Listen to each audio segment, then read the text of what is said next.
Hi students, I am Grishma, lecturer in chemistry from Rajahmundry Degree and PG College for Women, Rajahmundry. Welcome to online classes students. Students, last video lo manam electronic configurations of D block elements గురించి discuss చేసాం కదా. ఈ వీడియోలో ఏంటంటే variable oxygen states of D block elements. D block elements అనేవి ఎటువంటి oxygen స్టేట్స్ని ఇస్తాయి అంటే 3D 4D 5D సిరీస్ అనేవి డిఫరెంట్ సిరీస్ వచ్చాయి కదా. డిఫరెంట్ సిరీస్లో కూడా ఎటువంటి ఆక్సిజన్ కలిగి ఉంటాయి, ఆక్సిజన్ స్టేట్స్ని కలిగి ఉంటాయి అంటే అందులో ఉండే ఎలిమెంట్స్ అనేవి ఎటువంటి ఆక్సిజన్ స్టేట్స్ కలిగి ఉంటాయి అనే దాని గురించి ఇప్పుడు మనం డిస్కస్ చేద్దాం. Transition elements exhibit variable oxygen state. This is due to small difference in the energies of the electrons present in the ns orbital and n-1d electrons participate in the compound formation. అంటే ఒక compound అనేది form అయ్యేటప్పుడు అందులో ns orbital అలాగే n-1d electrons ఏవైతే ఉన్నాయో అవి electrons అనేవి డిఫరెంట్ ఎనర్జీస్ని కలిగి డిఫరెంట్ ఆక్సిజన్ స్టేట్ని కలిగి ఉంటాయి అన్నమాట. సో కలిగి ఉండి డిఫరెంట్ ఆక్సిజన్ స్టేట్స్ని ఎగ్జిబిట్ చేస్తాయి. ఓకేనా students? The variable oxygen states exhibited by the first transition series elements are అంటే ఫస్ట్ ట్రాన్సిషన్ సిరీస్ ఎలిమెంట్స్లో ఎటువంటి ఆక్సిజన్ స్టేట్ని ఎగ్జిబిట్ చేస్తాయి, ఏ అయితే ఎలిమెంట్స్ ఉన్నాయో ఆ ఎలిమెంట్స్ ఎటువంటి ఆక్సిజన్ స్టేట్స్ని ఎగ్జిబిట్ చేస్తాయో ఇప్పుడు చూద్దాం. ఫస్ట్ ట్రాన్సిషన్ సిరీస్ అంటే ఏంటి స్టూడెంట్స్? ఏంటి అంటే 3D series. 3D series element అన్నింటిని కూడా అంటే అందులో టోటల్గా 10 ఎలిమెంట్స్ ఉంటాయి కదా. ఆ 10 ఎలిమెంట్స్ని కూడా ఇక్కడ మనం ఫస్ట్ ట్రాన్సిషన్ సిరీస్ అనుకున్నాం కదా, ఆల్రెడీ డిస్కస్ చేసుకున్నాం. కాబట్టి ఆ ట్రాన్సిషన్ సిరీస్లో ఉండే ఎలిమెంట్స్ ఎటువంటి ఆక్సిజన్ స్టేట్స్ని కలిగి ఉంటాయో చూద్దాం. ఫస్ట్ ఎలిమెంట్ ఏంటంటే స్కాండియం. స్కాండియం ఎలక్ట్రానిక్ కాన్ఫిగరేషన్ ఏంటి అంటే 3d1 4s2. సో అంటే ఆర్గాన్ 3d1 4s2. సో ఇక్కడ ఆక్సిజన్ స్టేట్ ఏంటి అంటే అవుటర్ ఎలక్ట్రానిక్ కాన్ఫిగరేషన్ తీసుకుంటున్నాను నేను ఇక్కడ. ఓకేనా స్టూడెంట్? సో ఆక్సిజన్ స్టేట్స్ ఏంటి అంటే +2 +3. టైటానియం అవుటర్ ఎలక్ట్రానిక్ కాన్ఫిగరేషన్ ఏంటంటే 3d3 4s2. ఆక్సిజన్ స్టేట్స్ ఏంటంటే +2 +3 +4. Vanadium outer electronic configuration is 3d3 4s2. Oxygen state of vanadium is +2 +3 +4 +5. Next element is chromium outer electronic configuration is 3d5 4s1. Oxygen states is +2 +3 +4 +5 +6. And next element is manganese outer electronic configuration is 3d5 4s2 and oxygen states of manganese is +2 +3 +4 +5 +6 +7. Next element is iron outer electronic configuration is 3d6 4s2. Oxygen states of iron is +2 +3 +4 +5 +6. Next element is cobalt outer electronic configuration is 3d7 4s2 and oxygen state of cobalt is +2 +3 +4. And next element is nickel outer electronic configuration is 3d8 4s2 and oxygen states of nickel is +2 +3 +4. And next element is copper outer electronic configuration is 3d10 4s1 and oxygen states of copper is +1 and +2. Next element is zinc outer electronic configuration is 3d10 4s2 and oxygen states of zinc is +2. Okay na student?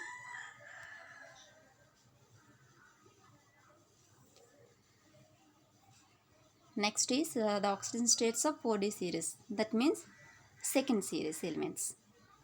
So first element is yttrium symbol is Y and atomic number is 39 and oxygen state of yttrium is +3.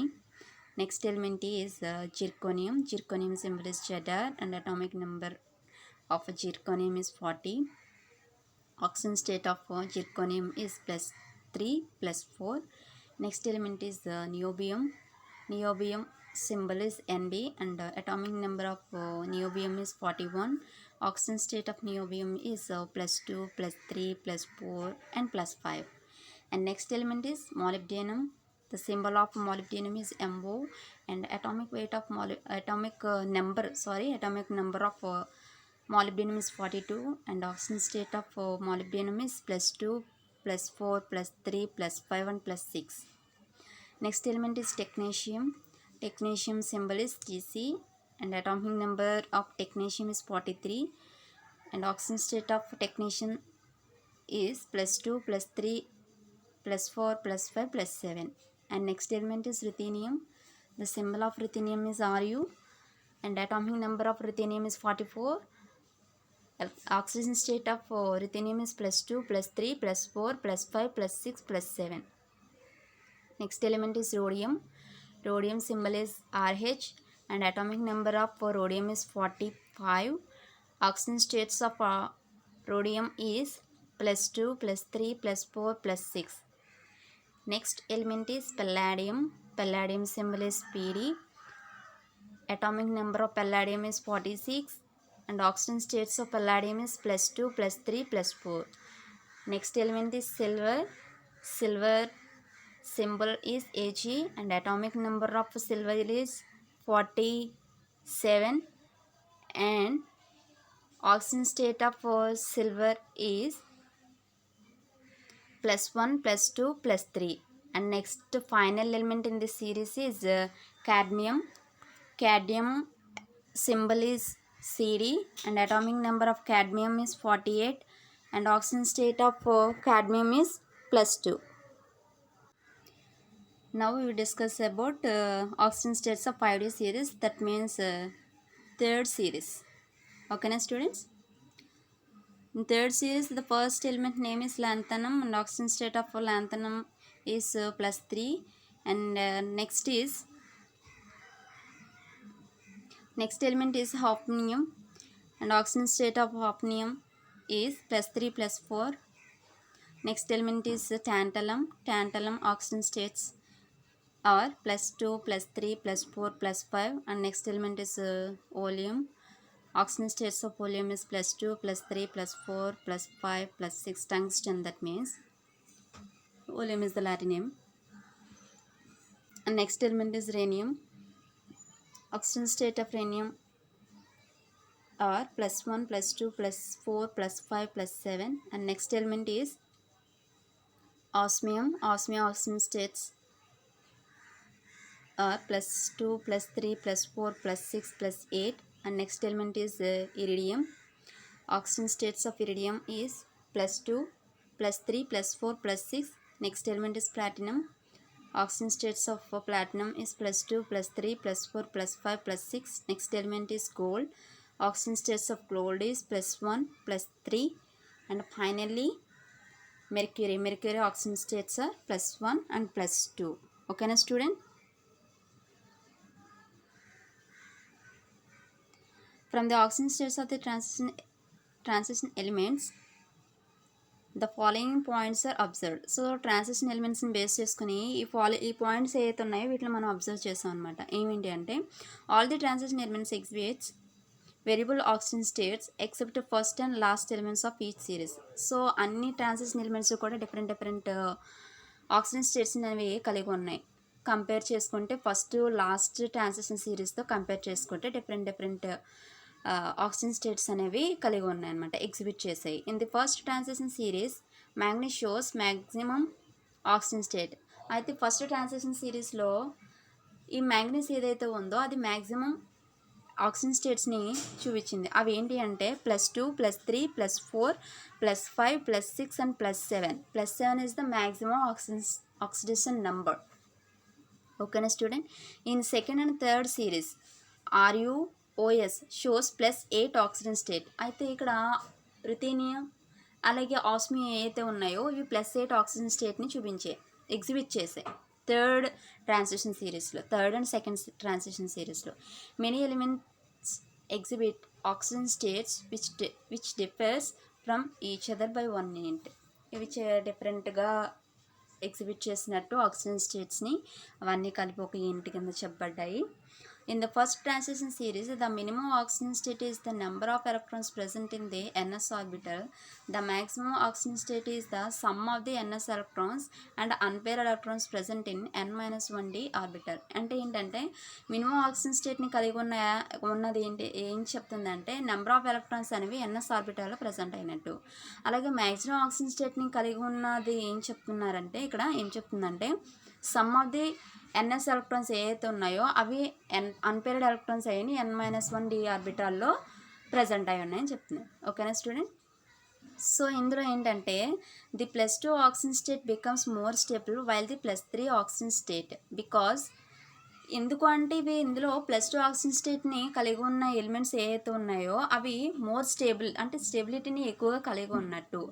దేంతో compare చేసుకుంటే +3 oxygen state కలిగి ఉన్న ఎలిమెంట్స్తో compare చేసుకుంటే, అంటే +3 oxygen స్టేట్ని కలిగి ఉన్న elements అనేవి less stable అనమాట. అంటే పీరియాడిక్ టేబుల్ లెఫ్ట్ నుంచి రైట్కి చూసుకుంటే అవి లెస్ స్టెబిలిటీ అనేది దాన్ని తక్కువగా కలిగి ఉంటాయి అన్నమాట. ఓకేనా student? Next move to magnetic properties. So ఇక్కడ ట్రాన్సిషన్ ఎలిమెంట్స్ అనేవి డిఫరెంట్ టైప్స్ ఆఫ్ మ్యాగ్నెటిక్ ప్రాపర్టీస్ని కలిగి ఉంటాయి. అంటే డి బ్లాక్లో ఉండే ఆర్బిటల్స్లో ప్రజెంట్ అయ్యే ఎలిమెంట్స్ ఏవైతే ఉన్నాయో అవి, అంటే ఎలక్ట్రాన్స్ ఏవైతే ఉన్నాయో డి బ్లాక్లో, అంటే ఎలిమెంట్స్ ఏవైతే ఉన్నాయో ఆ ఎలిమెంట్స్ అనేవి డిఫరెంట్ మ్యాగ్నెటిక్ ప్రాపర్టీస్ని కలిగి ఉంటాయి. Compounds of transition elements shows magnetic properties basing on their magnetic properties substances are divided into 3 types. So transition elements ఏవైతే ఉన్నాయో అవి మ్యాగ్నెటిక్ ప్రాపర్టీస్ని కలిగి ఉంటాయి. అవి దేని మీద బేస్ చేసుకుని చెప్పబడ్డాయి అంటే మ్యాగ్నెటిక్ ప్రాపర్టీస్ మీద, అంటే సబ్స్టెన్సెస్, మ్యాగ్నెటిక్ ప్రాపర్టీస్ యొక్క సబ్స్టెన్సెస్ మీద డిపెండ్ అయ్యి 3 types కింద డివైడ్ చేశారు. అవి ఏంటి అంటే first one is paramagnetic substances, diamagnetic substances and paramagnetic substances. First one ఏంటి, పారామాగ్నెటిక్ సబ్స్టెన్స్. అంటే 3 types, అవి 3 types కింద డివైడ్ చేస్తారు. అందులో ఫస్ట్ వన్ ఏంటంటే పారామాగ్నెటిక్ సబ్స్టెన్సెస్, రెండోది వచ్చి డయామాగ్నెటిక్ సబ్స్టెన్సెస్, మూడోది ఏంటంటే ఫెర్రోమాగ్నెటిక్ సబ్స్టెన్సెస్. సో చూద్దాం అప్పుడు ఫస్ట్ది పారామాగ్నెటిక్ సబ్స్టెన్స్ గురించి ఇప్పుడు మనం డిస్కస్ చేద్దాం. Paramagnetic substances. The substances which are weakly attracted into the magnetic field are called as paramagnetic substances. This process is called as paramagnetism. Paramagnetism is caused by the presence of unpaired electrons. Since most of the transition metal ions have unpaired d electrons. అంటే ఏంటి అంటే ఇక్కడ substances ఏవైతే ఉన్నాయో, magnetic substances ఏవైతే ఉన్నాయో అవి weekly attracted to the magnetic field అవి ఎలా ఉంటాయంటే వీక్లీ అట్రాక్ట్ అవుతూ ఉంటాయి అన్నమాట. అటువంటి వాటిని ఏమంటున్నామంటే ఇక్కడ పారామాగ్నెటిక్ సబ్స్టెన్సెస్ అంటున్నాం. అయితే ఈ ప్రాసెస్ని ఏమంటున్నామంటే పారామాగ్నెటిజం అంటున్నాం. అయితే ఈ ప్రాసెస్ అనేది ఎందువల్ల జరుగుతుంది, ఎలా జరుగుతుందంటే ఇందులో unpaired of electrons, due to the unpaired of electrons. Unpaired electrons అనేవి ప్రజెంట్ అయితే, అన్పేర్డ్ ఎలక్ట్రాన్స్ అనేవి ఇందులో ప్రజెంట్ అవడం వల్ల వాటిని ఏమంటున్నామంటే పారామాగ్నెటిక్ సబ్స్టెన్సెస్ అంటున్నాం. అవి ఎందులో, transition metal ions have unpaired electrons. అంటే ఇక్కడ అన్పేర్డ్ ఎలక్ట్రాన్స్ అనేవి ట్రాన్సిషన్ మెటల్ అయాన్స్ కలిగి ఉంటాయి కదా, ఆర్బిటల్స్లో అన్పేర్డ్ ఎలక్ట్రాన్స్ ఉంటే వాటిని ఏమంటారంటే పారామాగ్నెటిక్ సబ్స్టెన్సెస్ అంటారు. లేదంటే ఆ ఎలిమెంట్ ఏదైతే ఉందో అది పారామాగ్నెటిక్ ప్రాపర్టీని కలిగి ఉంది అని చెప్తాం, లేదంటే పారామాగ్నెటిక్ ఇన్ నేచర్ అని చెప్తాం. ఓకేనా స్టూడెంట్స్? సో ఇప్పుడు మనం కొన్ని ఎగ్జాంపుల్స్లో చూద్దాం. పారామాగ్నెటిక్ సబ్స్టెన్సెస్ అండ్ పారామాగ్నెటిక్ నేచర్ని కలిగి ఉన్న కొన్ని ఎలిమెంట్స్ని చూద్దాం. First example scandium. స్కాండియం అనేది ఫస్ట్ 3D సిరీస్లో ఫస్ట్ ఎలిమెంట్, అంటే ఫస్ట్ సిరీస్లో ఫస్ట్ ఎలిమెంట్. సో ఆ ఎలిమెంట్ యొక్క అవుటర్ ఎలక్ట్రానిక్ కాన్ఫిగరేషన్ కనుక చూస్తే ఆర్గాన్ 3d1 4s2 కదా. ఇక్కడ 3d1 4s2 అనేది అవుటర్ ఎలక్ట్రానిక్ కాన్ఫిగరేషన్ తీసుకున్నాను. So 3d1 4s2. In case scandium అనేది 2 ఎలక్ట్రాన్స్ని కోల్పోయింది అనుకోండి, అప్పుడు ఎలక్ట్రానిక్ కాన్ఫిగరేషన్ ఏమవుతుంది, 3d1 4s0 అవుతుంది కదా. సో అంటే 2 ఎలక్ట్రాన్స్ని కోల్పోయినట్టు. సో అప్పుడు ఎలక్ట్రాన్స్ని ఆర్బిటాల్లో ఫిల్ చేద్దాం. 3 ఆర్బిటల్స్ కదా, ఆర్బిటల్స్ డి ఆర్బిటల్స్ అనేవి 5 కాబట్టి ఆర్బిటల్స్ ఏమేంటి, dxy, dyz, dzx and dx² - y² and dz². ఇవి 5. s ఆర్బిటల్ అనేది సింగిల్ వన్ కదా. సో వాటిని ఇక్కడ నేను అరేంజ్ చేస్తాను 3D అండ్ 4s కింద. సో ఇక్కడ 3Dలో ఎన్ని ఎలక్ట్రాన్స్ ప్రజెంట్ అయినట్టు, ఓన్లీ సింగిల్ ఎలక్ట్రాన్. 4sలో ఏమైనా ఎలక్ట్రాన్స్ ఉన్నాయంటే లేవు, there is no electrons, so 0. So number of unpaired electrons ఎన్ని ఉన్నాయి అంటే పేరప్ కానిది. నంబర్ ఆఫ్ అన్పేర్డ్ ఎలక్ట్రాన్స్ ఎన్ని ఉన్నాయి, ఒకటే ఉంది. కాబట్టి number of unpaired electrons is equal to 1 అనమాట. సో మనకి ఈక్వేషన్ తెలుసు ఏంటంటే, we know the equation of magnetic momentum. Magnetic moment యొక్క ఈక్వేషన్ ఏంటి? Mu equal to root n into n+1 square root n into n+1. ఈ equation మనకు అందరికీ తెలిసిందే. ఇప్పుడు నెంబర్ ఆఫ్ ఇక్కడ n అంటే ఏంటంటే number of unpaired electrons. So ఇక్కడ ఈ ఈక్వేషన్లో మనకి ఎన్నైతే అన్పేర్డ్ ఎలక్ట్రాన్స్ ఉన్నాయో వాటిని ఇప్పుడు సబ్స్టిట్యూట్ చేద్దాం. ఓకేనా స్టూడెంట్? సో ఇక్కడ నెంబర్ ఆఫ్ అన్పేర్డ్ ఎలక్ట్రాన్స్ ఎన్ని ఉన్నాయి? ఒకటే ఉంది. సో ఎన్లో కనుక మనం ఇప్పుడు నెంబర్ ఆఫ్ అన్పేర్డ్ ఎలక్ట్రాన్స్ని సబ్స్టిట్యూట్ చేసినట్టయితే mu equal to root square root 1 into 1+1 equal to √2. అంటే దాని వాల్యూ ఎంత వస్తుందంటే 1.414 BM. BM is nothing but Bohr మ్యాగ్నెటమ్.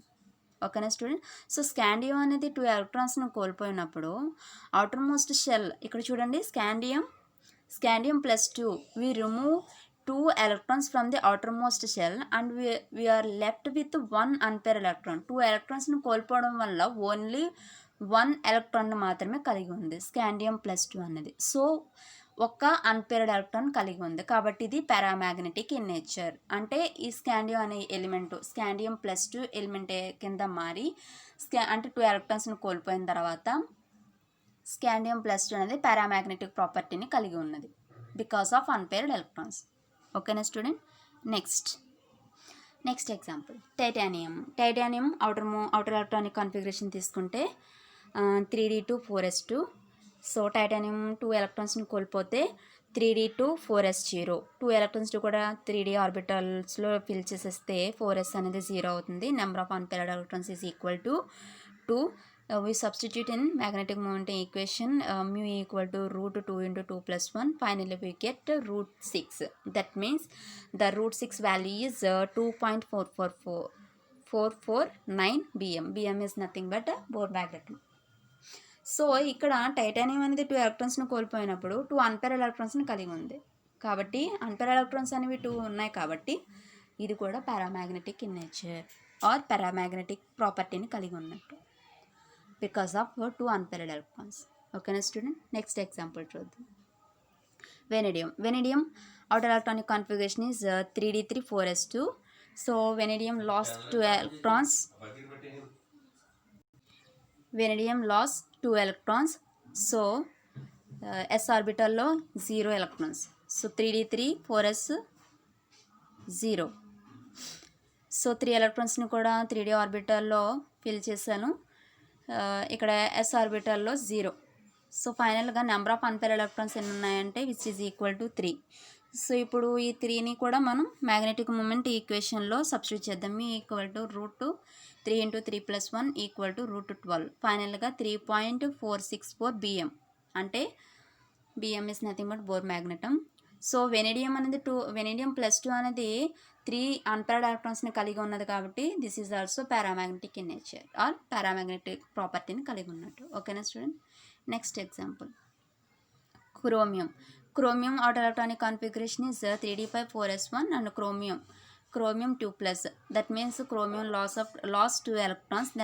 Then we get the electronic configuration 3d4 4s0. we substitute or 4 electrons in d orbital. అంటే మనం ఇప్పుడు ఏం చేస్తున్నాం, మనం ఎలక్ట్రాన్స్ ఏవైతే ఉన్నాయో 4 ఎలక్ట్రాన్స్ని మనం ఇప్పుడు d ఆర్బిటల్స్లో ఫిల్ చేస్తాం. We fill 4 electrons in d orbital. So 3d ఆర్బిటల్లో మనం ఇప్పుడు 4 ఎలక్ట్రాన్స్ని ఫిల్ చేస్తే number of unpaired electrons is equal to 4. s ఆర్బిటల్లో 0 ఎలక్ట్రాన్స్ ఉన్నాయి కాబట్టి నెంబర్ ఆఫ్ అన్పేర్డ్ ఎలక్ట్రాన్స్ ఎన్ని వచ్చాయంటే 4 వచ్చాయి. సో ఇప్పుడు మనం మ్యాగ్నెటిక్ మూమెంట్ ఈక్వేషన్లో సబ్స్టిట్యూట్ చేసుకుంటే mu equal to √4 into 4+1 which is equal to √20. Finally we get 4.472 BM. So ఇక్కడ 4 అన్పేర్డ్ ఎలక్ట్రాన్స్ ఉన్నాయి కాబట్టి అంటే క్రోమియం ప్లస్ 2 అనేది 4 ఎలక్ట్రాన్స్ని కలిగి ఉన్నది కాబట్టి 4 అన్పేర్డ్ ఎలక్ట్రాన్స్ని కలిగి ఉన్నది కాబట్టి ఇది కూడా paramagnetic in nature or chromium plus 2 having paramagnetic property. ఓకేనా స్టూడెంట్? నెక్స్ట్ ఎగ్జాంపుల్ చూద్దాం. Manganese outer electronic configuration is 3d5 4s2 and manganese 2+ అంటే 2 ఎలక్ట్రాన్స్ని కోల్పోతే 3d5 4s0. 5 ఎలక్ట్రాన్స్ని కూడా 3Dలో ఫిల్ చేసేస్తే s ఆర్బిటల్లో 0. So number of unpaired electrons is equal to 5. Finally we get 5.477. That means we substitute 5 value in mu magnetic moment equation, 5 in n. Okay na student, mu equal to root 5 into 5 plus 1, which is equal to root 30. Root 30 value is 5.477 bm. So manganese plus 2 for manganese plus 2, the number of unpaired electrons is 5. So 5 unpaired ఎలక్ట్రాన్స్ని కలిగి ఉంది కాబట్టి ఇది కూడా paramagnetic in nature. So ఇప్పుడు ఇంకొక example చూద్దాం. 6th example and 7th example. 6th example చూద్దాం. Iron outer electronic configuration is 3d6 4s2. Iron 2+ అయితే అంటే ఎలక్ట్రాన్స్ని కోల్పోయినప్పుడు 3d6 4s0. అంటే ఐరన్లో అంటే 3Dలో 6 ఎలక్ట్రాన్స్ని ఫిల్ చేసుకుంటే s అనేది 0 అవుతుంది. Number of unpaired electrons is 4. So మనం ఇప్పుడు ఈ 4ని మ్యాగ్నెటిక్ మూమెంట్ ఈక్వేషన్లో సబ్స్టిట్యూట్ చేసుకుంటే mu equal to root 4 into 4 + 1 equal to root 20 అవుతుంది. రూట్ 20 వాల్యూ ఎంత అంటే 4.472 bm. ఓకేనా స్టూడెంట్. సో దీంట్లో కూడా 4 అన్పేర్డ్ ఎలక్ట్రాన్స్ ఉన్నాయి కాబట్టి Fe2+ అనేది పారామాగ్నెటిక్ నేచర్ని కలిగి ఉన్నట్టు. అలాగే next cobalt outer electronic configuration 3d7 4s2. So cobalt 2 ఎలక్ట్రాన్స్ని కోల్పోయినప్పుడు CO2+ అయితే 3d7 4s0. సో ఇందులో టోటల్గా 7 ఎలక్ట్రాన్స్ అనేవి డీలో ప్రజెంట్ చేస్తే అంటే ఫిల్ చేస్తే ఎస్ అనేది 0 అయిపోతుంది. ఎస్ ఆర్బిటల్లో ఎటువంటి ఎలక్ట్రాన్స్ ఉండవు. So number of unpaired electrons ఎన్ని ఉన్నాయంటే 3 ఉన్నాయి. సో మ్యూలో ఇప్పుడు అంటే మ్యాగ్నెటిక్ మూమెంట్ ఈక్వేషన్లో సబ్స్టిట్యూట్ చేస్తే mu equal to root 3 into 3 + 1 equal to root 12. So ఫైనల్గా మనకి రూట్ 12 వాల్యూ ఎంత వస్తుందంటే 3.464 bm. సో ఇక్కడ Fe+2 అండ్ CO+2 ఇవి రెండు కూడా పారామాగ్నెటిక్ నేచర్ని కలిగి ఉన్నాయి because of unpaired electrons. Iron వచ్చి 4 అన్పేర్డ్ ఎలక్ట్రాన్స్ని కలిగి ఉంటే కోబాల్ట్ వచ్చి 3 అన్పేర్డ్ ఎలక్ట్రాన్స్ని కలిగి ఉంది. అన్పేర్డ్ ఎలక్ట్రాన్స్ని కలిగి ఉంటే పారామాగ్నెటిక్ ఇన్ నేచర్ అని మనం ఆల్రెడీ డిస్కస్ చేసుకున్నది. సో కోబాల్ట్ ఐరన్ అంటే Fe2+ and CO2+ both are paramagnetic in nature. ఓకేనా student. Next example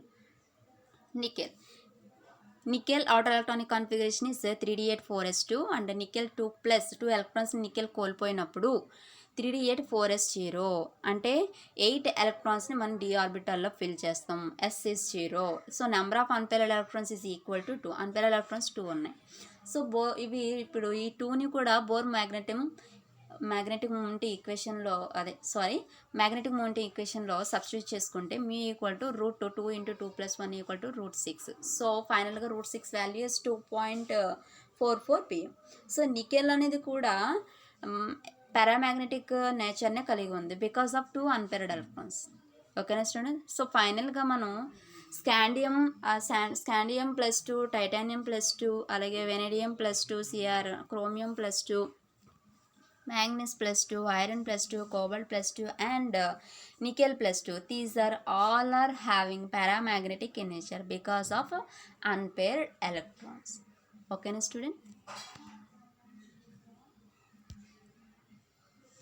Next we will discuss about the diamagnetic substances. The substances which are repelled by the magnetic field are called diamagnetic substances.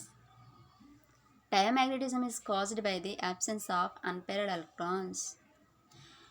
Most of the transition elements are paramagnetic in nature due to the availability of unpaired d electrons, but some of the transition elements are diamagnetic due to the lack of unpaired electrons. So ఇక్కడ diamagnetic substances అంటే ఏంటి అంటే magnetic field కొన్ని substance ఏవైతే ఉన్నాయో అవి repel అవుతూ ఉంటాయి అన్నమాట. బికాజ్ బై మ్యాగ్నెటిక్ ఫీల్డ్ వల్ల అవి రిపెల్ అవుతూ ఉంటాయి. వాటిని ఏమంటున్నామంటే డయామాగ్నెటిక్ సబ్స్టెన్సెస్ అంటాం. సో ఈ డయామాగ్నెటిక్ సబ్స్టెన్సెస్ అనేవి ఎలా వస్తాయి అంటే absence of unpaired electrons. Absence of unpaired electrons means అసలు యాబ్సెన్స్ ఆఫ్ అన్పేర్డ్ ఎలక్ట్రాన్స్ అంటే ఏంటి అంటే ఇక్కడ పెయిర్డ్ ఎలక్ట్రాన్స్ అనేవి ఉండాలి. ప్రెజెన్స్ ఆఫ్ పెయిర్డ్ ఎలక్ట్రాన్ అంటే పెయిర్డ్ ఎలక్ట్రాన్స్ అనేవి ఉండాలి. ఎలక్ట్రాన్స్ అనేవి పేరప్ అయిపోయి ఉంటే వాటిని ఏమంటామంటే ఇక్కడ డయామాగ్నెటిక్ సబ్స్టెన్సెస్ అంటాము. అంటే ఏంటంటే అన్పేర్డ్ ఎలక్ట్రాన్స్ అనేవి ఉండవు ఆర్బిటాల్స్లో. అంటే ఆ ఎలిమెంట్లో ఉండే ఎలక్ట్రాన్స్ని మనం ఫీడ్ చేస్తున్నప్పుడు అందులో పేరప్ అయిపోయి ఉంటాయి. అన్పేర్డ్ ఎలక్ట్రాన్స్ అనేవి ఉండవు. వాటిని ఏమంటారంటే డయామాగ్నెటిక్ సబ్స్టెన్సెస్ అంటారు. అయితే ఇందులో కొన్ని మాత్రమే డయామాగ్నెటిక్ సబ్స్టెన్సెస్ని అంటే డయామాగ్నెటిక్ ప్రాపర్టీని ఎగ్జిబిట్ చేస్తాయి. కొన్ని మాత్రమే. అయితే చాలా మట్టికి అంటే డి ఆర్బిటల్లో ఉండే చాలా మట్టికి ఎలిమెంట్స్ ఏంటంటే పారామాగ్నెటిక్ ప్రాపర్టీని ఎగ్జిబిట్ చేస్తే ఇందులో కొన్ని మాత్రమే డయామాగ్నెటిక్ ప్రాపర్టీని ఎగ్జిబిట్ చేస్తాయి. బికాస్ ఆఫ్ ఎందువల్ల అంటే పారామాగ్నెటిక్ ప్రాపర్టీని ఎందుకు ఎక్కువ ఎగ్జిబిట్ చేస్తాయంటే అందులో లోన్ పేర్ ఆఫ్ ఎలక్ట్రాన్స్ని కలిగి ఉండడం వల్ల. కానీ ఇక్కడ పేరప్ అయిపోయి ఉంటాయి కాబట్టి మ్యాక్సిమం సో ఇందులో డయామాగ్నెటిక్ ప్రాపర్టీని కలిగి ఉండయి తక్కువగా ఉంటాయి. ఓకేనా స్టూడెంట్? ఎలిమెంట్స్ అనేవి తక్కువగా ఉంటాయి. ఓకేనా స్టూడెంట్? కొన్ని మాత్రమే ఉంటాయి డయామాగ్నెటిక్ ప్రాపర్టీని కలిగి ఉండే ఎలిమెంట్స్ అనేవి కొన్ని మాత్రమే ఉంటాయి ఇందులో డి బ్లాక్లో. ఓకేనా స్టూడెంట్? ఇప్పుడు దీనికి కొన్ని ఎగ్జాంపుల్స్ చూద్దాం. Example 1 scandium. స్కాండియం యొక్క outer electronic configuration 3d14s2. So scandium 3+ అంటే 3 ఎలక్ట్రాన్స్ని కోల్పోయింది అనుకోండి. అప్పుడు ఈ ఎలక్ట్రానిక్ కాన్ఫిగరేషన్ బేస్ చేసుకుని నెంబర్ ఆఫ్ అన్పేర్డ్ ఎలక్ట్రాన్స్ కనుక చూసుకుంటే అక్కడ మనకి ఏం ఉండవు. ఎందుకంటే 3 ఉన్నాయి అక్కడ ఎలక్ట్రానిక్ కాన్ఫిగరేషన్లో 3 ఎలక్ట్రాన్స్ ప్రజెంట్ అయి ఉన్నాయి. ఆ 3 ఎలక్ట్రాన్స్ లేనప్పుడు టోటల్గా 0 అయిపోయింది. అసలు అందులో ఎలక్ట్రాన్సే లేవు. ఓకేనా? సో ఫైనల్గా మ్యాగ్నెటిక్ మూమెంట్ ఎంత వస్తుందంటే 0 వస్తుంది. ఎందుకు అంటే అక్కడ ఆల్రెడీ ఎటువంటి ఎలక్ట్రాన్స్ లేవు కాబట్టి. నెక్స్ట్ ఎగ్జాంపుల్ చూద్దాం. Copper 3d10 4s1. So copper అనేది ఒక ఎలక్ట్రాన్ని కోల్పోయింది అనుకోండి. కాపర్ అనేది ఒక ఎలక్ట్రాన్ కోల్పోతే 3d10 4s0 అవుతుంది. అంటే ఎస్లో ఎటువంటి ఎలక్ట్రాన్స్ ప్రజెంట్ అవ్వు, డీలో మాత్రం 10 ఎలక్ట్రాన్స్ ప్రజెంట్ అయ్యాయి. So number of unpaired electrons అనేవి 0. అన్పేర్డ్ ఎలక్ట్రాన్స్ లేవు కాబట్టి అన్ని పేరప్ అయిపోయి ఉన్నాయి కాబట్టి 0. అప్పుడు మ్యాగ్నెటిక్ మూమెంట్ ఏమవుతుంది? అది కూడా 0 అయిపోతుంది కదా. సో ఇక్కడ స్కాండియం +3 అలాగే copper +1 having 0 magnetic moment. So ఇవి రెండు ఎలిమెంట్స్ కూడా 0 మ్యాగ్నెటిక్ మూమెంట్ని కలిగి ఉన్నాయి కాబట్టి there is no unpaired electron. అంటే 0 అన్పేర్డ్ ఎలక్ట్రాన్స్ ఆర్ ప్రెజెంట్.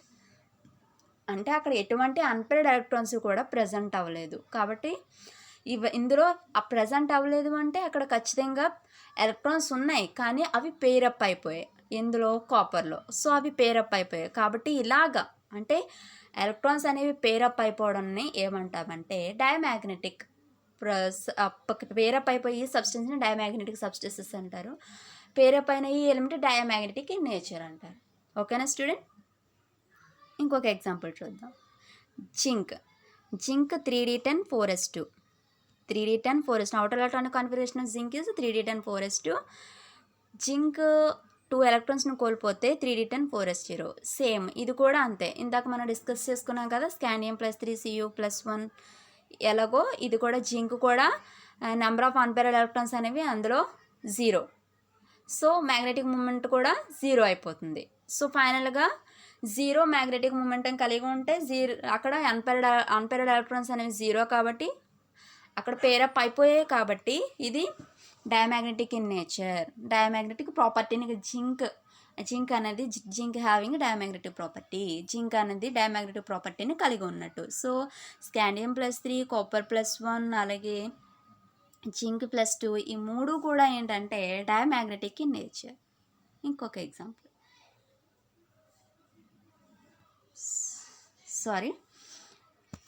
ఇప్పుడు ఫెర్రోమాగ్నెటిక్ సబ్స్టెన్సెస్ గురించి చూద్దాం. Ferromagnetic substances. The substances which are strongly attracted into the magnetic field are called ferromagnetic substances. ఇక్కడ స్ట్రాంగ్గా అట్రాక్ట్ అయితే మ్యాగ్నెటిక్ ఫీల్డ్కి చాలా స్ట్రాంగ్గా అట్రాక్ట్ అయితే మ్యాగ్నెటిక్ ఫీల్డ్ ద్వారా ఆ సబ్స్టెన్సెస్ ఏమంటారంటే ఫెర్రోమాగ్నెటిక్ సబ్స్టెన్సెస్ అంటారు. So magnetism or magnetic is caused by the alignment of magnetic momentum. Magnetic moment యొక్క అలైన్మెంట్ని బేస్ చేసుకుని దాని వల్ల ఈ ఫెర్రోమాగ్నెటిక్ సబ్స్టెన్సెస్ గురించి చెప్పడం జరిగింది. Some of the transition metals and their compounds exhibit ferromagnetism. కొన్ని మాత్రమే ఫెర్రోమాగ్నెటిజంని ఎగ్జిబిట్ చేస్తాయి. ఎగ్జాంపుల్ ఏంటంటే ఐరన్, కోబాల్ట్, నికెల్. ఓకేనా స్టూడెంట్? నెక్స్ట్ ఏంటంటే catalytic ప్రాపర్టీస్. ఇప్పుడు దాకా మనం డిస్కస్ చేస్తాం కదా, ఎలక్ట్రానిక్ కాన్ఫిగరేషన్ గురించి లాస్ట్ వీడియోలో డిస్కస్ చేస్తాం. నెక్స్ట్ ఏంటి అంటే ఇప్పుడు ఆక్సిజన్ స్టేట్స్ గురించి అలాగే మ్యాగ్నెటిక్ ప్రాపర్టీస్ గురించి డిస్కస్ చేసాం. ఇప్పుడు ఏంటంటే catalytic ప్రాపర్టీస్. ఓకేనా స్టూడెంట్, catalytic ప్రాపర్టీస్ చూద్దాం. catalytic properties of D block elements. In the case of catalysis involving solids, bonds would be formed between the molecules of reactants and the surface atoms of the catalyst. So ఇప్పుడు ఇక్కడ ఏంటి అంటే catalysis అనేది సాలిడ్స్లో కానీ వాటి మధ్య bond form చేసేటప్పుడు, ఆ సాలిడ్స్ బాండ్స్ మధ్య ఫామ్ చేసేటప్పుడు మాలిక్యూల్కి ఆ రియాక్టెంట్కి మధ్య సర్ఫేస్ మీద యాటమ్స్ ఏవైతే ఉన్నాయో ఆ సర్ఫేస్ దగ్గర ఉన్న ఆ యాటమ్స్ కెటలిస్ట్ల కింద యాక్ట్ చేస్తాయి. A substance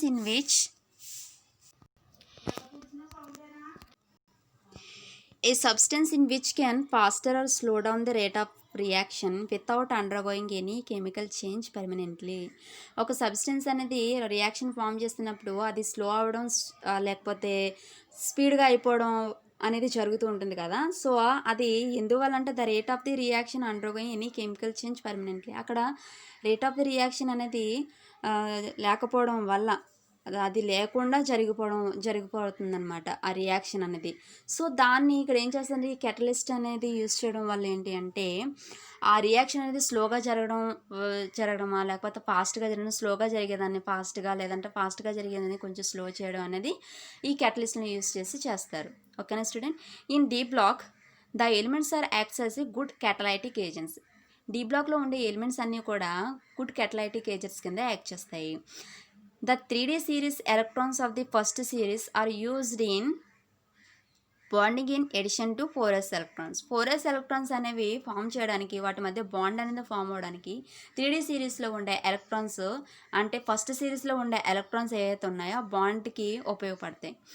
Thus, the concentration of the reactant at the catalyst surface increases and the bonds of the reactant molecules weaken because of decrease in the activation energy. So ఇక్కడ concentration of the reactant ఏదైతే ఉందో ఆ catalyst use చేయడం వల్ల అది ఏమవుతుందంటే అది surface మీద కదా కెటలిస్ట్ అనేది యూజ్ చేస్తాం.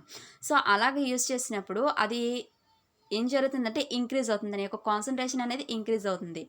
అయితే వాటి మధ్య బాండింగ్ కూడా రియాక్టెంట్ మాలిక్యూల్స్ అనేవి వీక్గా ఉన్నప్పుడు ఏమవుతుందంటే అది ఏం చేస్తుందంటే యాక్టివేషన్ ఎనర్జీని డిక్రీజ్ చేస్తుంది అనమాట. ఓకేనా student,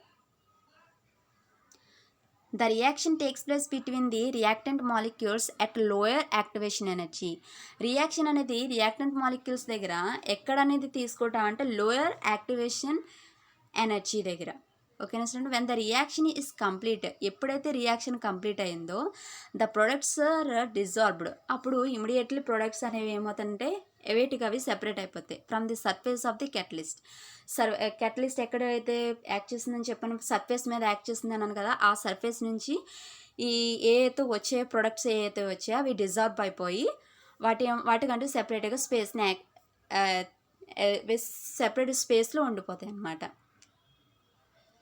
Surface of the catalyst giving space for the absorption of reactant molecules again. మళ్ళీ అగైన్ రియాక్టెంట్ మాలిక్యూల్స్ తోటి ఒక సెపరేట్ స్పేస్ని ఏర్పాటు చేసుకుని అవి అబ్జార్ప్షన్ అనేది చేస్తూ ఉంటాయి అన్నమాట. ఎగ్జాంపుల్ చూడండి, the catalytic activity of transition metal ions could be explain by their variable oxygen states. Different oxygen స్టేట్ని బేస్ చేసుకుని ఈ కెటలైటిక్ యాక్టివిటీ అంటే కెటలైటిక్ ప్రాపర్టీ అనేది చెప్పబడింది పర్టికులర్గా ట్రాన్సిషన్ మెటల్ అయాన్స్లో. ఎగ్జాంపుల్ ఏంటంటే iron 3 ions catalyze the reaction between iodide and persulphate ions. ఇది అయోడైడ్ వచ్చి పెర్ సల్ఫేట్ తోటి ట్రీట్ అయినప్పుడు in the presence of a catalyst, ఒక కెటలిస్ట్ సమక్షంలో జరిగినప్పుడు I2 + 2SO4 2- కింద ఫామ్ అవుతుంది.